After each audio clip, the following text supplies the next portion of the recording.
मेवाड़ की एक ऐसी रानी जिसने अपने राज्य के लिए अपना ही सिर काट दिया और बन गई अमर। रेगिस्तान की इस धरती ने न जाने कितने युद्ध देखे हैं, न जाने कितनी तलवारें यहां खनकी, कितने युद्ध हुए, कितने सेना नायक अमर हुए।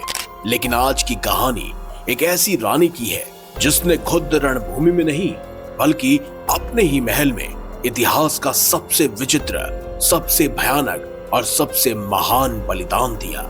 ये कहानी है मेवाड़ की उस रानी की जिसने अपने पति को पत्नी मोह से मुक्त करने के लिए अपना ही शीश कटवाकर युद्ध भूमि में भिजवा दिया।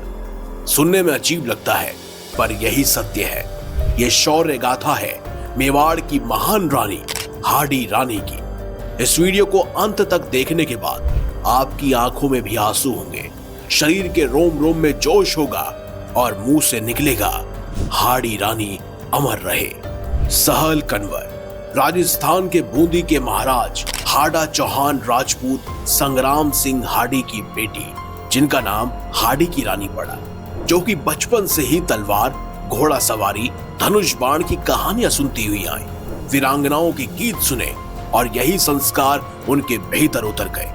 दूसरी तरफ मेवाड़ के अधीन जो जागीरें, ठिकाने या थाने थे, उनमें से एक प्रमुख ठिकाना था सलुम्बर। यहीं के ठाकुर एक पराक्रमी राजपूत सेना नायक, जिन्हें मेवाड़ की सेना में अहम जिम्मेदारी दी गई। इनका नाम था सरदार रतन सिंह चूड़ावत, जिनका आगे चलकर विवाह सहल कन्वर यानी कि हाडी की रानी के साथ हुआ। समय बीता और एक दिन वही हुआ जो उस युग में अक्सर होता आया था। युद्ध के काले बादल फिर से मेवाड़ पर मंडराने लगे। दुश्मन सेना सीमा पर नजरें गड़ाए बैठी थी। मेवाड़ के महाराणा ने अपने अपने ठिकानों के वीरों को संदेश भिजवाया, धर्म और मातृभूमि की रक्षा के लिए सब तैयार हो जाओ। सलुम्बर के ठाकुर के पास भी यही आदेश आकर पहुंचा। अभी अभी उनका विवाह हुआ था, घर में अभी अभी शहनाइयों की गूंज जैसे बाकी थी। हाडी रानी की मेहंदी का रंग शायद पूरी तरह फीका भी नहीं पड़ा था और तभी रणभेरी बज उठी। जब ठाकुर रतन सिंह युद्ध भूमि पर जाने की तैयारी कर रहे थे, उनके कदम कहीं न कहीं भारी थे। एक और महाराणा का आदेश, दूसरी ओर नवविवाहित पत्नी की आंखों की चमक। हाडी की रानी सब कुछ समझ रही थी। राजपूत घर की बेटी जो थी, वो जानती थी कि एक सच्चे क्षत्रिय के लिए युद्ध भूमि से बड़ा कोई धर्म नहीं, कोई कर्तव्य नहीं। लेकिन वो ये भी जानती थी कि कभी कभी मोह, प्रेम योद्धा के कदमों में जंजीर बन जाते हैं और फिर यहीं से शुरू होती है त्याग की वो डोर जो आगे चलकर इतिहास की सबसे विचित्र घटनाओं में बदल जाती है।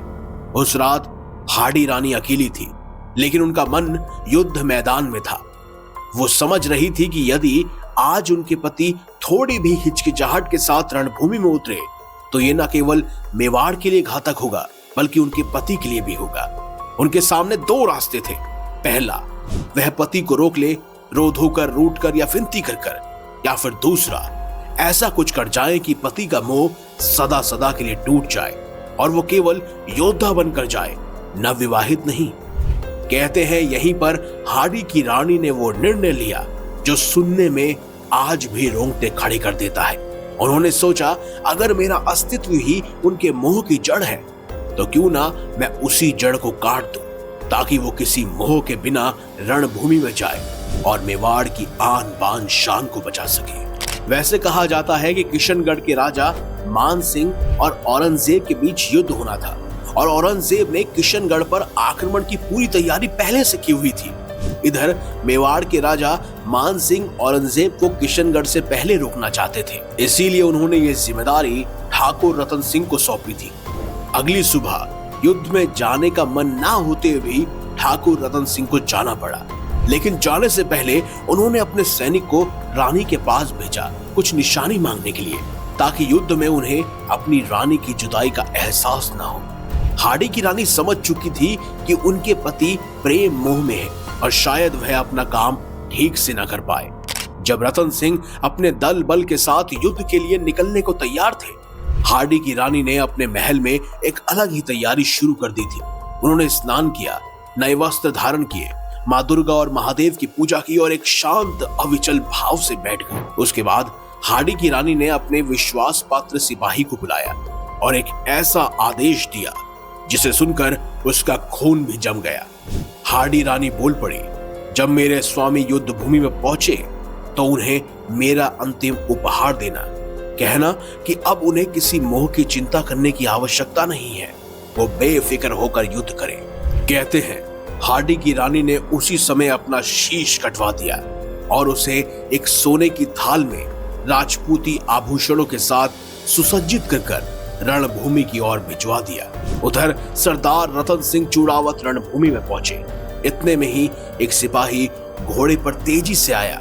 उसके हाथ में कपड़े से ढकी एक थाल थी। उसने उस थाल को रतन सिंह को पकड़ाते हुए कहा कि यह आपकी रानी साहिबा का संदेश है। रतन सिंह धीरे धीरे कपड़ा हटाते हैं और जो दृश्य उनके सामने आता है उसे देखकर उनकी आंखें फटी की फटी रह जाती हैं।